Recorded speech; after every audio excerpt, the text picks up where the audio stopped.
स्वागत है आप सभी का आपके अपने YouTube channel SP study point पर। मैं सोनू आप सभी दोस्तों का हार्दिक स्वागत करता हूं। दोस्तों आज की इस क्लास में हम डिस्कस करेंगे BSc first year second semester chemistry का मॉडल पेपर, जिसमें आज मैं आप लोग को इम्पॉर्टेंट क्वेश्चन बताने वाला हूं जो आपके इस बार एग्ज़ाम में पूछे जाने की संभावना है। दोस्तों इस क्वेश्चन पेपर में मैंने उन्हीं प्रश्नों को चूज किया है जो अभी तक के यूनिवर्सिटी में पूछे गए हैं 2022 के सेकंड सेमेस्टर के एग्ज़ाम में। जैसा कि लगभग 4 यूनिवर्सिटी ने अपना पेपर जो है रिटन पैटर्न पर कराया है। पहली यूनिवर्सिटी है दोस्तों इलाहाबाद स्टेट यूनिवर्सिटी, दूसरा है आपका बलिया यूनिवर्सिटी और तीसरा आजमगढ़ यूनिवर्सिटी। यहाँ का पेपर लिखित मोड में कराया गया है और इन पेपर के जो क्वेश्चन हैं उनको मैं कलेक्ट करके आप सभी के लिए लेकर के आया हूँ, जिसमें मैंने चूज किया है उन प्रश्नों को जो रिपीटेड हैं, जो हर यूनिवर्सिटी में पूछे गए हैं और इस बार आपकी यूनिवर्सिटी में आने की संभावना है।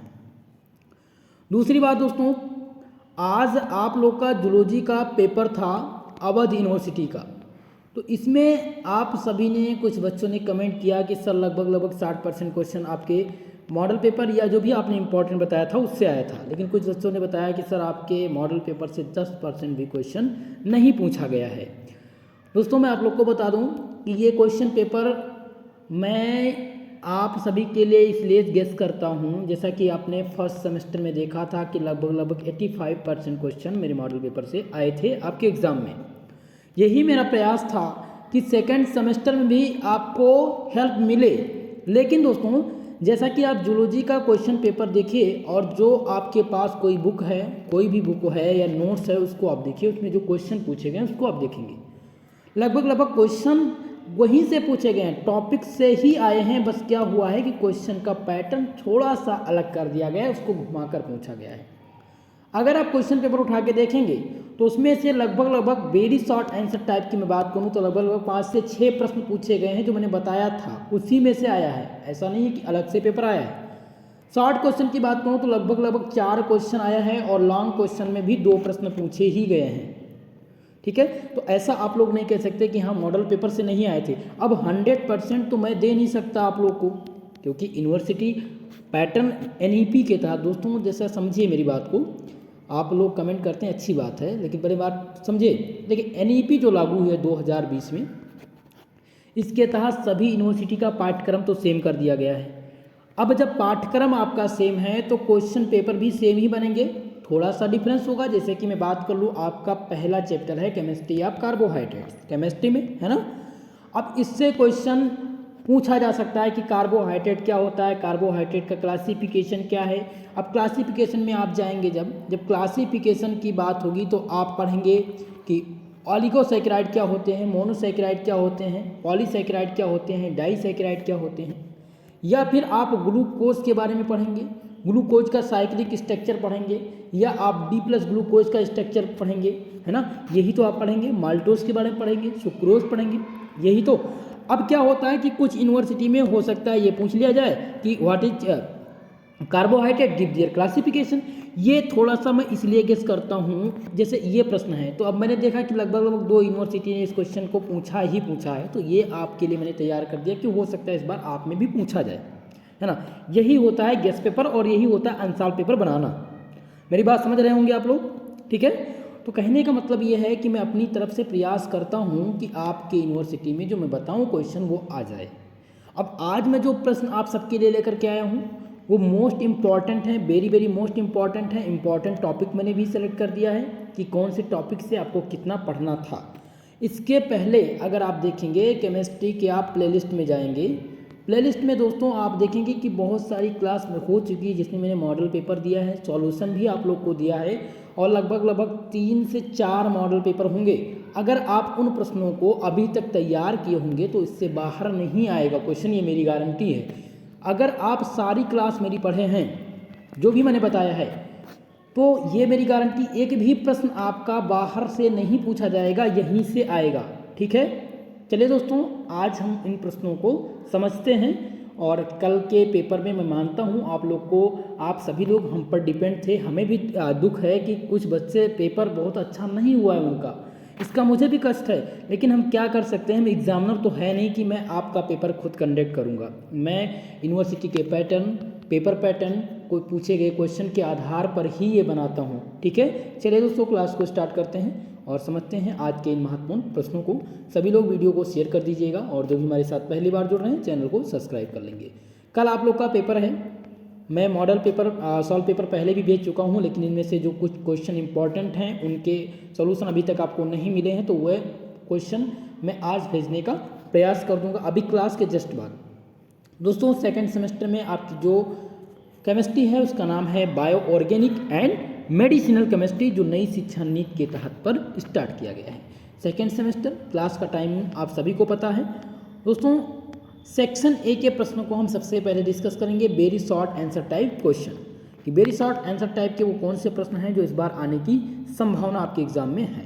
पहला प्रश्न आप देखिए, antibiotic and antibiotic drugs.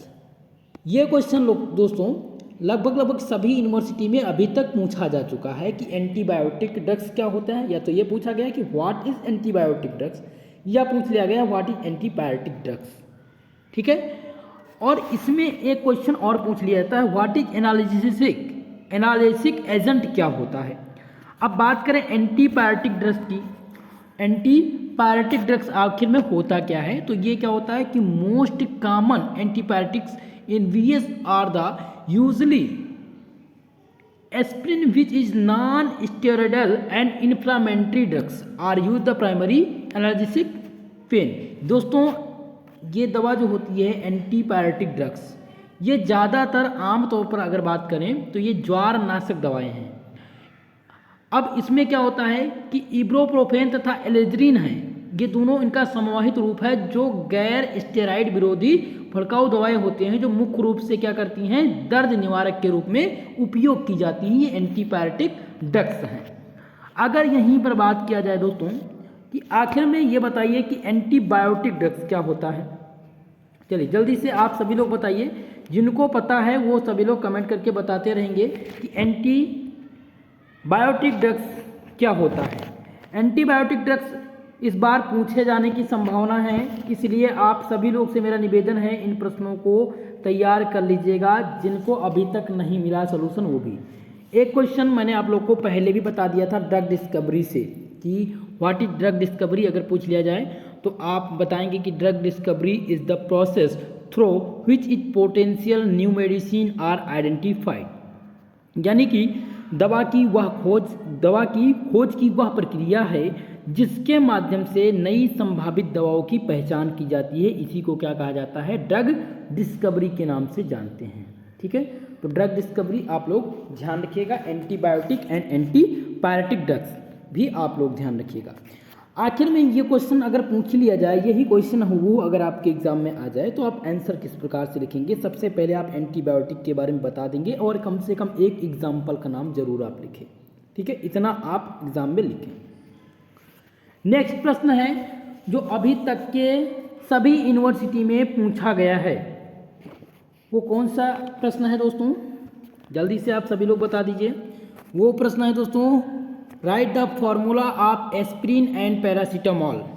Paracetamol और एस्पिरिन ये मोस्ट इम्पॉर्टेंट हैं, इसके या तो आपसे स्ट्रक्चर पूछे जाएंगे या फिर आपसे इसका फॉर्मूला पूछ लिया जाएगा या आपसे इसका मैकेनिज्म पूछा जाएगा। ये क्वेश्चन आपको शॉर्ट आंसर क्वेश्चन में भी मिल सकते हैं, जहां पर पूछा जाएगा कि एस्पिरिन और पैरासीटामॉल बनाने की विधि बताइए तथा इनके मैकेनिज्म की भी व्याख्या कीजिए।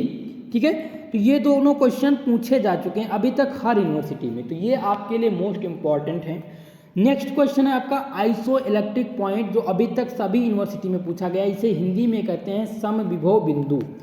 समविभव बिंदु क्या होता है, ये प्रश्न बहुत ही मोस्ट इंपॉर्टेंट है और अभी तक के हर यूनिवर्सिटी में पूछा गया है। नेक्स्ट क्वेश्चन है दोस्तों, मैंने आप लोग के लिए दिया है reducing and non reducing sugar, यानी अपचाई तथा अनपचाई शर्करा।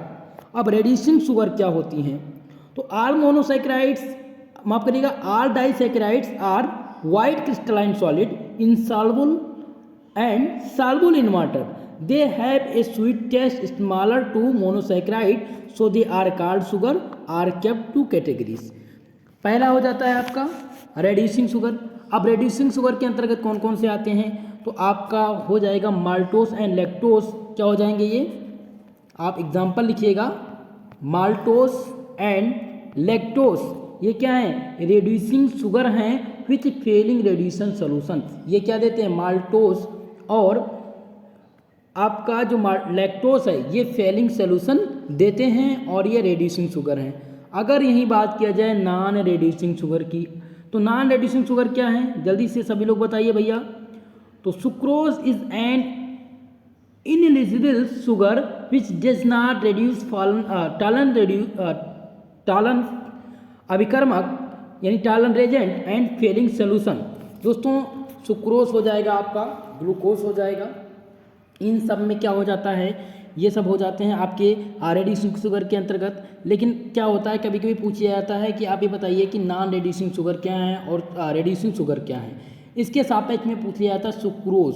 सुक्रोज मोस्ट इंपॉर्टेंट है और कभी कभी पूछा जाता है कि सुक्रोज जो है वो फेलिंग और टालन एजेंट के साथ अभिकर्मक क्यों नहीं करता, अभिक्रिया क्यों नहीं करता, इसका कारण आप बताइए। ठीक है, तो फिलहाल आप इसको एक बार जरूर देख लीजिएगा, हालांकि मैं इसको आप लोग को बता भी चुका हूँ। तो आपको तैयार जो करना है वो reducing and non reducing sugar को तैयार करना है, बाकी आपको तैयार नहीं करना है। ठीक है, अब नेक्स्ट क्वेश्चन देखेंगे, what do you understand by elastomer. अब यहाँ पर है इलेस्टोमर क्या होते हैं। दोस्तों इलेस्टोमर मैंने इसलिए दिया है क्योंकि ये अभी तक के यूनिवर्सिटी में लगभग पूछा ही गया है इलेस्टोमर का टॉपिक, और इस बार आपके एग्जाम में भी आने का संभावना है, इसलिए मैंने इस क्वेश्चन को आप सभी के लिए चूज़ किया है। नेक्स्ट क्वेश्चन है दोस्तों ब्रैग्स इक्वेशन। ब्रैग का इक्वेशन क्या होता है, सभी लोग कमेंट के माध्यम से बताएंगे। केवल और केवल जब पूछा जाए डिफाइन यानी कि explain what is Bragg's equation, तो आप केवल और केवल इक्वेशन लिखेंगे। ठीक है, इसके बारे में आप इक्वेशन केवल लिख देंगे, बस आपको और कुछ लिखने की ज़रूरत नहीं है। नेक्स्ट क्वेश्चन है व्हाट आर पॉलीमराइजेशन। पॉलीमराइजेशन क्या होती है, इस पर आप संक्षिप्त टिप्पणी भी ले सकते हैं। इसमें अगर लॉन्ग पूछा जाएगा लॉन्ग टर्म में तो पॉलीमर से संबंधित क्वेश्चन पूछा जाएगा, जो कि मैंने शॉर्ट आंसर में आप लोग को बता दिया है। अगला प्रश्न दोस्तों जो पूछा जाता है वो पूछा जाता है write the name and structure of two purine and pyrimidine base. अब आपको यहाँ पर ध्यान रखना है, प्यूरिन एंड पिरिमिडीन बेस बहुत ही मोस्ट इम्पॉर्टेंट है आपके एग्जाम की दृष्टि से।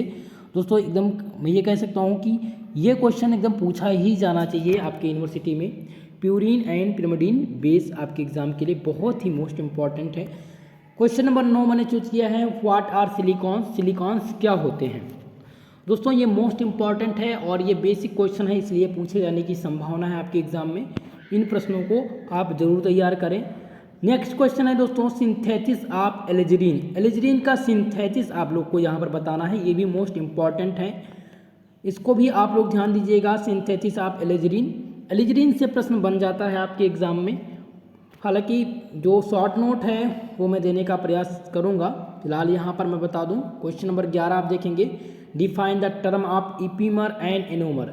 अब ये क्वेश्चन मैंने इसलिए आप लोग को दिया दोस्तों, अभी तक आप देखेंगे ये क्वेश्चन लगभग 2 यूनिवर्सिटी में पूछा गया है और ये थोड़ा सा मेजर टॉपिक बन जाता है, इसलिए ये पूछे जाने की आपके एग्जाम में संभावना है कि इपीमर क्या होता है, एनोमर क्या होता है। ओके, नेक्स्ट क्वेश्चन जो आपको लोग तैयार करना है क्वेश्चन नंबर 12 दिया गया दोस्तों what is the number average molecular weight, जिसे MN के नाम से जानते हैं।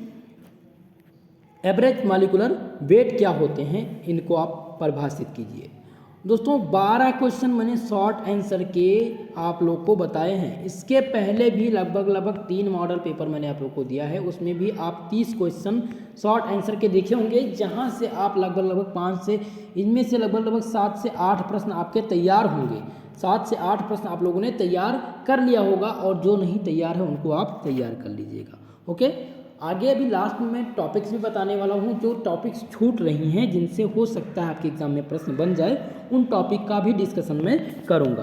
ओके, चलिए क्वेश्चन नंबर 5 की तरफ चलते हैं दोस्तों। माफ करिएगा, सेक्शन बी के प्रश्नों की तरफ चलते हैं। सेक्शन बी में हम देखते हैं कि क्या टॉपिक है और किन से रिलेटेड प्रश्न अभी तक पूछे गए हैं।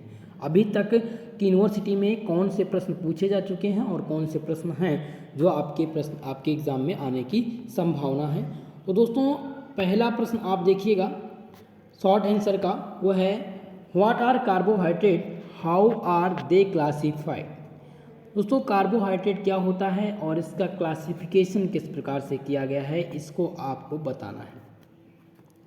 इनमें से लगभग जिनका कार्बोहाइड्रेट अच्छे से तैयार है उनका ये मानकर चलिए कि लगभग एक तो 10 नंबर और एक 7 नंबर दोनों का तैयार हो जाएगा आपके एग्ज़ाम में। ठीक है, अब जैसा कि सेक्शन बी में जो प्रश्न आप लोग को हल करने के लिए आता है वो 5 प्रश्न आता है और प्रत्येक प्रश्न कितने नंबर का होता है, 7 नंबर का। तो ये कितना हो जाएगा, 35 नंबर का आपका आता है short answer type question. Long answer का आता है कुल मिलाकर के दो प्रश्न आपको हल करने होते हैं, 10 नंबर का होता है, तो ये हो जाएगा आपका 20 नंबर का। ठीक है, और बाकी का होता है आपका 20 नंबर, तो कुल मिलाकर के 75 नंबर का टोटल पेपर होता है, जिनमें से जो मैं प्रश्न बता रहा हूँ अगर वो तैयार कर लेते हैं इसके पहले जो आपने तैयार किया होगा तो ये निश्चित तौर पर आपके एग्ज़ाम में आएगा। ठीक है, चलिए क्वेश्चन नंबर 2 देखिए। देखो दोस्तों, आप लोग विश्वास करते हैं हम पर, तो मैं भी जो है अपना पूरा 100% देता हूं कि आपके एग्ज़ाम में आपको क्लास से मदद मिल सके। हमारा ये प्रयास नहीं रहता है कि आपके एग्ज़ाम में क्वेश्चन ना आए, हमारा पूरा सहयोग रहता है आपका एग्ज़ाम अच्छे से हो, आपका पेपर अच्छा जाए। लेकिन अगर किसी कारणवश से अगर कोई क्वेश्चन नहीं आता है तो उसके लिए मैं क्षमा प्रार्थी हूँ। दोस्तों, यूनिवर्सिटी क्या उसके मन में है, कैसे वो पेपर घुमा दे, कैसे पूछ लिया जाए, इसके बारे में किसी को पता नहीं है। बस हम पेपर पैटर्न और सिलेबस के आधार पर आप लोग को इम्पोर्टेंट दे रहे हैं। क्वेश्चन नंबर 2 ध्यान देंगे। Explain the structure of DNA and RNA, also draw Watson Crick and double helix model of DNA. दोस्तों, मोस्ट इंपॉर्टेंट क्वेश्चन है डीएनए और आरएनए। या तो आपसे पूछ लिया जाएगा डीएनए और आरएनए में डिफरेंस बताइए, दोनों में क्या पूछ लिया जाता है, डिफरेंस कभी कभी पूछ लिया जाता है। दूसरी बात पूछ लिया जाता है डीएनए और आरएनए होते क्या हैं, वाटसन क्रिक का डबल हेलिक्स मॉडल डीएनए के लिए प्रिपेयर करिए। ये क्वेश्चन बहुत ही मोस्ट इंपॉर्टेंट है, सभी लोगों से निवेदन है मेरा, इस प्रश्न को आप लोग जरूर तैयार कर लीजिएगा। क्वेश्चन नंबर 2, अब ये मानकर चलिए, वैसे नहीं कह सकता हूँ कि यूनिवर्सिटी ना पूछे, नहीं तो 100% आने की संभावना आपके एग्जाम में इस बार पूरा है। क्वेश्चन नंबर 3 पर ध्यान देंगे दोस्तों। पूछा गया है briefly describe the structure of cyclic of glucose. Cyclic structure बताना है ग्लूकोज का, बहुत ही मोस्ट इंपॉर्टेंट क्वेश्चन है मित्रों। ये अभी तक हर यूनिवर्सिटी में पूछा गया है। हो सकता है ग्लूकोज का ना पूछा जाए, माल्टोज का पूछ लिया जाए, सुक्रोज का पूछ लिया जाए, तो इसको आप जरूर तैयार कर लीजिएगा। साइक्लिक स्ट्रक्चर जरूर तैयार करिए। बाकी का जो इम्पोर्टेंट है दोस्तों वो मैं बताने का प्रयास करूँगा। नेक्स्ट क्वेश्चन देखिए, जो जिनसे लगभग जो आपका प्रश्न नंबर 4 है, यहाँ से लगभग आपके एग्जाम में जो आपके प्रश्न आने वाले हैं वो लगभग 3 से 4 प्रश्न आएंगे। और यहाँ से अगर ये शॉर्ट नोट नहीं लिखने के लिए आता है तो ये जो मैंने टॉपिक्स दिया, अगर इनका जिनका भी ये प्रिपेयर है तो ये मानकर चलिए कि यहाँ से 3 प्रश्न आपके एग्जाम में बनने वाले हैं। पहला प्रश्न है नायलॉन 66। नायलॉन 66 क्या होता है, इस पर संक्षिप्त टिप्पणी लिखिए। दूसरा है पॉलीएस्टर क्या होता है, मोस्ट इंपॉर्टेंट है पॉलीएस्टर, अभी तक के हर यूनिवर्सिटी में पूछा गया है मित्रों। तीसरा आपका प्रश्न है ब्यूना एस। ब्यूना एस आने की संभावना है। मैलेकाइट ग्रीन क्या होती है, मोस्ट इंपॉर्टेंट टॉपिक है मैलेकाइट ग्रीन, इस पर संक्षिप्त टिप्पणी लिखने की जाती है। और एलिजरीन जो सबसे मोस्ट इंपॉर्टेंट है। तो अगर 5 टॉपिक जिनका ये तैयार है वो समझ लीजिए आपका 10 नंबर और लगभग 5 और जोड़ लीजिए, 15 नंबर आपका तैयार हो जाएगा। जैसे कि अगर बाई चांस शॉर्ट नोट्स में आ जाए तो आपको 2 ही प्रश्न इसमें से करने होंगे। ठीक है, या तो ये आपसे पूछ लिया जाएगा या इन तीनों में से आएगा, इसके अलावा आपको शॉर्ट नोट लिखने के लिए नहीं पूछा जाएगा। ठीक है, चलिए जो नेक्स्ट क्वेश्चन है और सबसे इंपॉर्टेंट है अब तक का, वो है व्हाट आर सिलिकॉन। सिलिकॉन क्या होते हैं, discuss the preparation of different types silicones. Silicones होते क्या हैं और प्रिपरेशन मेथड यानी बनाने की विधि बताइए, सिलिकॉन के बनाने की विधि बताइए और उनके यूज़ को भी लिखिए। क्वेश्चन नंबर 5 मोस्ट इंपॉर्टेंट है, वेरी मोस्ट इंपॉर्टेंट प्रश्न है। चलिए दोस्तों, हम प्रश्न नंबर 6 क्वेश्चन की बात करते हैं। क्वेश्चन नंबर 6 क्या पूछा गया है, what is the nucleic acid. ये भी प्रश्न बन सकता है कि न्यूक्लिक एसिड क्या है, what are the constituent of nucleic acid. दोस्तों, nucleic acid most important topic है और अभी तक हर यूनिवर्सिटी में इससे एक प्रश्न जरूर पूछा गया है, तो आपके एग्जाम में भी ये प्रश्न इस बार पूछा जाएगा। इसको आप देखिए, जो मैं आपको आज PDF दे रहा हूँ 100% देखिए, लगभग तो मैं ये कह सकता हूँ कि हर स्टूडेंट का लगभग जो मैं बता रहा हूँ यहाँ से 70% टॉपिक तैयार हो गया होगा, है ना। जिनका तैयार है वो कमेंट के माध्यम से कमेंट करके जल्दी से बताइए। मेरा ये गेस है कि लगभग 70% आपका यहाँ से तैयार है।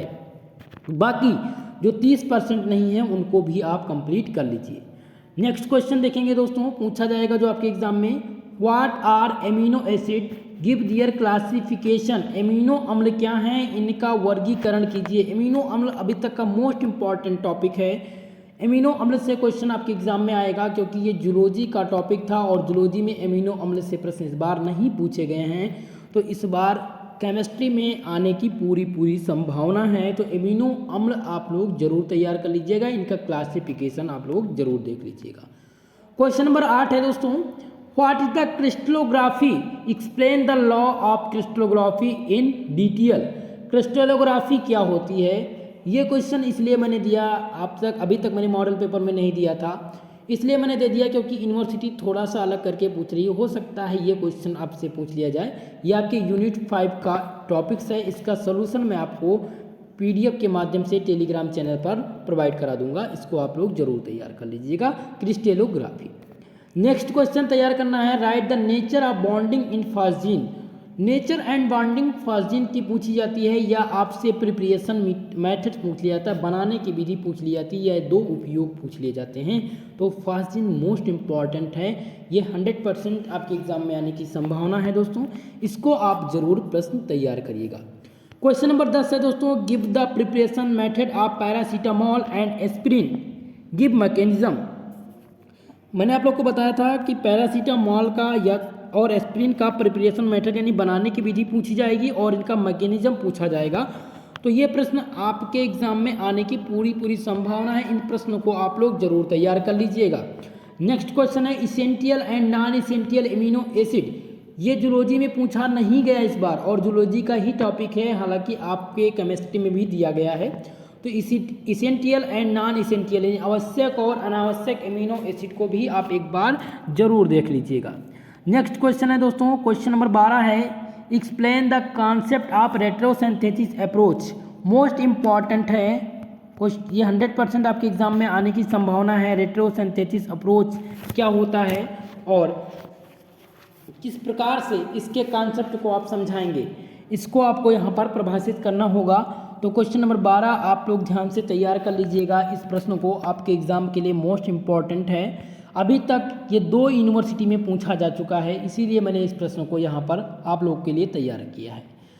क्वेश्चन नंबर 13 है दोस्तों, what is the addition polymerisation और चैन ग्रोथ पॉलीमराइजेशन। दोस्तों यहाँ पर है एडिशन पॉलीमर क्या होता है और चैन ग्रोथ पॉलीमर क्या होता है, ये दोनों मोस्ट इंपॉर्टेंट है। क्वेश्चन नंबर 13 ध्यान दीजिएगा, क्वेश्चन नंबर 13 मोस्ट इंपॉर्टेंट प्रश्न है, वेरी मोस्ट इंपॉर्टेंट, इसको आप देख लीजिएगा दोस्तों। अभी तक ये शॉर्ट आंसर में पूछा गया है और हो सकता है ये प्रश्न लॉन्ग आंसर में भी पूछ लिया जाए, तो इसको आप जरूर ध्यान दीजिएगा। क्वेश्चन नंबर 14 है दोस्तों, राइट ए शॉर्ट नोट लिखने के लिए दिया है पीबीसी पर माल्टोज, सुक्रोज और कांगोरेड या इंडिगोरेड। दोस्तों पीबीसी क्या होती है, पॉलीवाइनिल क्लोराइड पर संक्षिप्त टिप्पणी लिखने के लिए आता है। माल्टोज क्या होता है, अब सुक्रोज क्या है, सुक्रोज के बारे में आपने अच्छे से पढ़ा है, माल्टोज का भी आपको पढ़ाया गया, माल्टोज के बारे में मैंने बताया है। कांगोरेड और इंडिगोरेड ये दोनों मोस्ट इंपॉर्टेंट हैं। क्वेश्चन नंबर 14 बहुत ही मोस्ट इंपॉर्टेंट प्रश्न है दोस्तों, इसको आप जरूर देख लीजिएगा। यहाँ से अगर शॉर्ट नोट लिखने के लिए नहीं आएगा तो पूछ लेता है कि व्हाट आर पीबीसी, या राइट ए शॉर्ट नोट ओनली माल्टोज का दे देगा कि माल्टोज के बारे में बताइए, ठीक है। तो ये भी पूछा जा सकता है, इसलिए क्वेश्चन नंबर 14 बहुत ही मोस्ट इंपॉर्टेंट प्रश्न है, इसको आप लोग तैयार कर लीजिएगा। लास्ट क्वेश्चन है, give the synthesis and use of polystyrene. Polystyrene का सिंथेसिस और इसके यूज़ को बताना है दोस्तों, मोस्ट इंपॉर्टेंट है पॉलीस्टीरीन। अभी तक किसी भी यूनिवर्सिटी में ये क्वेश्चन नहीं पूछा गया है, लेकिन इस बार आने की संभावना आपके एग्जाम में है। अब आपने देखा होगा दोस्तों कि 15 क्वेश्चन मैंने चूज किया और इस 15 क्वेश्चन में मैंने पूरा सिलेबस आपका 8 यूनिट, कोई भी यूनिट ऐसी नहीं है जहां से मैंने इंपॉर्टेंट प्रश्न मैंने आप लोग के लिए चूज ना किया हो, ठीक है। अब इतना भी करने के बाद अगर हटके प्रश्न आ जाए तो इसके लिए आप कौन जिम्मेदार है, कैसे क्या किया जाए। अब बताइए, मैं आप लोग से बुक से ही तो तैयार करता हूँ, जो आपका पेपर अभी अदर यूनिवर्सिटी करा रही है उसको देखते हुए ही तो तैयार कर रहा हूँ। ठीक है, तो आप लोग इस पर आप फोकस करिए, ये आपके एग्ज़ाम में इस बार पूछा जाएगा। ऐसा नहीं है कि एक बार नहीं आया तो फिर नहीं पूछा जाएगा। ठीक है, जो प्रश्न बन रहे हैं वो प्रश्न हटके थोड़ी ना आ जाएगा। आप कार्बोहाइड्रेट को कार्बोहाइड्रेट नहीं पूछेंगे तो क्या पूछेंगे, माल्टोस के बारे में नहीं पूछा जाएगा तो और क्या पूछा जाएगा आपके फर्स्ट चैप्टर में। ठीक है, तो जो भी क्वेश्चन था इंपॉर्टेंट वो मैंने आप लोग को बता दिया है। अब बात हो रही है यहाँ पर लॉन्ग आंसर क्वेश्चन की, लॉन्ग आंसर टाइप प्रश्न की, जिसमें केवल और केवल 2 प्रश्न आपको करने होते हैं, केवल और केवल 2 प्रश्न। ठीक है, प्रत्येक क्वेश्चन 10 नंबर का होता है और इसको आप 500 शब्दों में लिखने की शब्द सीमा होती है, लिमिट होती है। लेकिन आप इसका आंसर अगर आप 300 शब्दों में भी लिख देते हैं तो आपको कोई दिक्कत नहीं है, बस आंसर आपका सटीक होना चाहिए। ठीक है, चलिए क्वेश्चन नंबर फर्स्ट देखिए, जो अभी तक के हर यूनिवर्सिटी में पूछा गया है और आपकी यूनिवर्सिटी में इस बार 100% आने की संभावना है। Derive the Bragg's equation, Bragg का इक्वेशन क्या है, for X ray diffraction by crystal, discuss the application the study of crystal structure. दोस्तों, ब्रैग का इक्वेशन का पूरा डेरिवेशन आप लोग तैयार कर लीजिएगा। पूरा डेरिवेशन इस बार आपके एग्जाम में पूछा जाएगा और ये 10 नंबर का प्रश्न है, मोस्ट इम्पॉर्टेंट है। अगला प्रश्न जो आपसे पूछा जा सकता है वो पूछा जा सकता है, व्हाट आर डाई, डाइज क्या होता है, give an account of their classification and what is the relation between colour and chemical constitution. दोस्तों, डाई जो है अभी तक बहुत ही इम्पॉर्टेंट प्रश्न रहा है, क्योंकि लगभग हर यूनिवर्सिटी इस प्रश्न को पूछ चुकी है, तो इस बार आपके यूनिवर्सिटी में भी आने की संभावना है। क्वेश्चन नंबर 3 है दोस्तों, right A short note on, पहला है आपका बैकेलाइट, दूसरा है नाइलॉन, जेनेटिक कोड और डीनेचुरेशन ऑफ द प्रोटीन। दोस्तों, डीनेचुरेशन ऑफ प्रोटीन हो सकता है केवल और केवल यही पूछ लिया जाए, discuss the denaturation of protein, ये शॉर्ट में हो सकता है। लेकिन अगर लॉन्ग में पूछा जाएगा तो यहाँ पर संक्षिप्त टिप्पणी लिखने के लिए आएगा। बैकेलाइट क्या होती है, नाइलॉन क्या होता है, जेनेटिक कोड बहुत ही मोस्ट इंपॉर्टेंट है, डीनेचुरेशन ऑफ प्रोटीन भी इम्पॉर्टेंट है, तो इसको आप ज़रूर देख लीजिएगा। क्वेश्चन नंबर 3 मोस्ट इंपॉर्टेंट है, इसका आप लोग को सोल्यूशन मिल चुका है। ठीक है, बैकेलाइट के बारे में शायद आपको नहीं मिला होगा और नाइलॉन के सफिक्स में, तो मैं ये अभी आपको भेज दे रहा हूँ, इसके पहले भी आप लोग को मिल चुका है इसका टॉपिक। क्वेश्चन नंबर 4 है, what are the structure of the crystal, crystal के स्ट्रक्चर आपको बताने हैं। पहला है NaCl, पूछ लिया जाता है NaCl का स्ट्रक्चर बताइए, CaCl का स्ट्रक्चर और KCl यानी पोटेशियम क्लोराइड। ये 3 आपके लिए इंपॉर्टेंट है, इनमें से हो सकता है किसी एक में पूछ लिया जाए कि किसी एक का बताइए स्ट्रक्चर, क्रिस्टल स्ट्रक्चर यहाँ पर बताना है। 5वीं यूनिट यानी सॉलिड स्टेट का ये टॉपिक्स है। ठीक है, क्वेश्चन नंबर 5 है दोस्तों, म्यूटा रोटेशन, बहुत ही मोस्ट इंपॉर्टेंट है। What is the mutarotation, give the mechanism, mutarotation क्या होता है, इसकी क्रिया विधि बताइए, मोस्ट इंपॉर्टेंट है, इसको आप लोग जरूर देख लीजिएगा। क्वेश्चन नंबर 6 है दोस्तों, explain the Lobry division one skeleton rearrangement. अभी तक केवल और केवल 2 यूनिवर्सिटी इस क्वेश्चन को पूछ चुकी हैं और इस बार आपके एग्ज़ाम में मैंने इसलिए दिया है क्योंकि वो जो मोस्ट इम्पॉर्टेंट प्रश्न है ना, उसको यूनिवर्सिटी इस बार पूछ ही नहीं रही है, पूछ उन प्रश्नों को रही है जो आप लोग तैयार नहीं कर रहे हैं। तो इसलिए मैंने इस आज के इम्पॉर्टेंट क्वेश्चन में उन क्वेश्चनों को ज़रूर चूज किया है जो आप लोगों ने तैयार नहीं किया होगा। ठीक है, तो इस प्रश्न को भी आप तैयार कर लीजिएगा।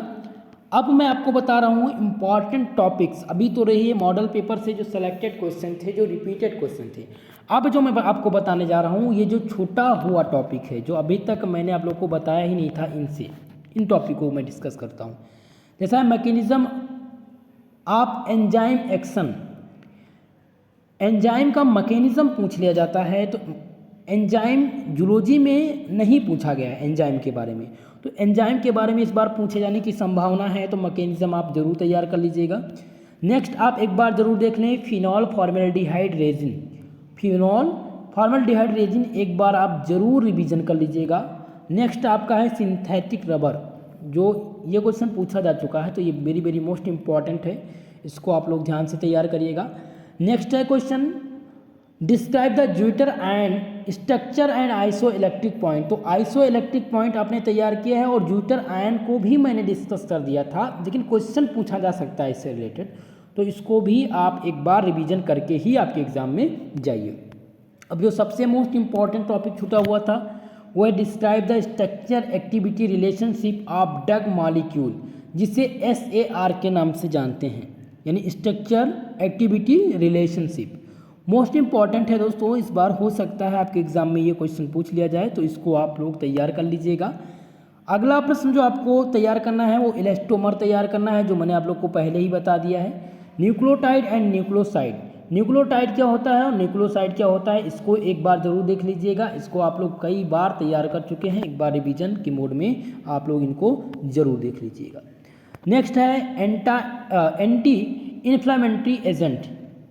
एंटी इन्फ्लामेटरी एजेंट क्या होता है दोस्तों, कुछ सामान्य उदाहरण इसके हैं एंटी इन्फ्लामेटरी एजेंट के, जैसे कि मैं आप बात करूंगा एस्प्रिन की, इबुप्रोफेन की, न्यूपोप्रोफेन की। तो ये सब क्या हैं, ये सब एक प्रकार के एंटी इन्फ्लामेटरी एजेंट हैं, यानी कि दवा हैं। इनको हिंदी में कहा जाता है एंटी इन्फ्लामेटरी एजेंट। ठीक है, तो आप लोग इन प्रश्नों को जरूर तैयार कर लीजिएगा। इसको एक बार आपके पास अगर नोट्स है तो इसको आप जरूर देख लीजिएगा, बाकी मैं आपको सोल्यूशन प्रोवाइड करा दूंगा।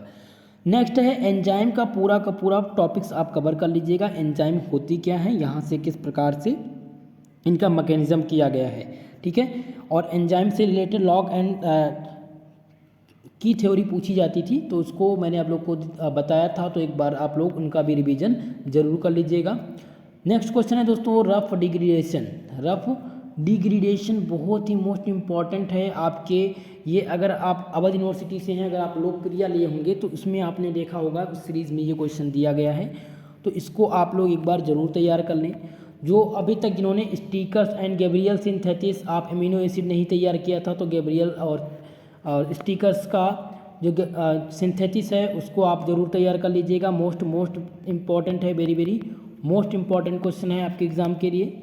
अगला प्रश्न है दोस्तों what is AGT use for. AGT किसके लिए प्रयोग किया जाता है, ये आप बताइए। और नेक्स्ट जो आपका प्रश्न है, सबसे लास्ट प्रश्न है दोस्तों discuss the chemical structure of protein. Protein का केमिकल स्ट्रक्चर बताइए और डिस्क्राइब करिए प्राइमरी स्ट्रक्चर क्या होता है, सेकेंडरी और tertiary structure of protein. Protein most important है, इससे रिलेटेड जो भी प्रश्न थे वो मैंने आप लोग को पहले भी बता दिए हैं। दोस्तों आज इस पूरे क्वेश्चन पेपर की अगर बात किया जाए तो इस क्वेश्चन पेपर में मैंने उन्हीं प्रश्नों को चूज किया है जो अभी तक रिपीटेड हैं, जो किसी न किसी यूनिवर्सिटी में पूछे गए हैं, और इन क्वेश्चन की सीरीज में उन प्रश्नों को मैंने रखा है जो इस बार आने की संभावना है आपके एग्जाम में। मोस्ट जो सबसे महत्वपूर्ण है, आपके टॉपिक का सबसे महत्वपूर्ण प्रश्न है, उन्हीं को मैंने इसमें आप सबों के लिए तैयार किया था। मुझे आशा है दोस्तों कि ये प्रश्न आपके एग्ज़ाम में इस बार पूछे जाएंगे। और जिन्होंने अभी तक मॉडल पेपर नहीं देखा है, सबसे पहले जो मॉडल पेपर मैंने दिया था, 3 मॉडल पेपर हैं, जिन्होंने इन 3 मॉडल पेपर को तैयार किया होगा और इम्पॉर्टेंट टॉपिक की मैंने एक क्लास आप लोग को दी थी, मोस्ट इम्पॉर्टेंट 15 इम्पॉर्टेंट टॉपिक्स, अगर वो तैयार किया होगा तो आप ये कहेंगे नहीं कि सर आपने जो बताया था उसमें से नहीं आया, आप ये कहेंगे कि सर आपने जो कहा था उसी से आया हुआ है। ठीक है, तो आप अगर आप ये आज पहली वीडियो देखकर जा रहे हैं एग्ज़ाम में और इससे रिलेटेड प्रश्न कुछ कम पूछेंगे तो आप कह सकते हैं, लेकिन जो लोग रेगुलर क्लास किए हैं और हर क्लास को प्रिपेयर किए हैं उनके लिए कोई दिक्कत होने वाली नहीं है एग्ज़ाम में। सभी के सभी प्रश्न आपको क्लास से ही मिलेंगे, नोट से ही मिलेंगे। ठीक है दोस्तों, तो मुझे लगता है कि आप सब सहमत हुए होंगे। और जूलॉजी का जिनका पेपर अच्छा नहीं हुआ है वो फोकस करिए, आप केमिस्ट्री में आप अच्छा परफॉर्मेंस करिए। और दोस्तों बॉटनी का मैं मॉडल पेपर आप लोग के लिए तैयार कर रहा हूँ, जो मैं अपना पूरा सहयोग कर रहा हूँ, पूरा प्रयास कर रहा हूँ कि लगभग 80% इस बार आपके एग्ज़ाम में प्रश्न पूछ लिया जाए। ठीक है दोस्तों, तो सभी लोग वीडियो को लाइक कर दीजिएगा, जो भी हमारे साथ पहली बार जुड़ रहे हैं चैनल को सब्सक्राइब कर लीजिए। दोस्तों इसका PDF आपको टेलीग्राम चैनल पर दे दिया जाएगा अभी, और इसका सलूशन तुरंत आपको टेलीग्राम पर प्रोवाइड किया जाएगा। दोस्तों ये वीडियो कैसी लगी कमेंट के माध्यम से आप अपनी राय जरूर दीजिएगा। जूलॉजी के बारे में जो भी आपको डाउट है वो भी आप अपना बताने का प्रयास करिएगा, जो भी डाउट है। ठीक है, तो आज के लिए बस इतना ही, मिलते हैं नेक्स्ट क्लास में, तब तक के लिए जय हिंद जय भारत।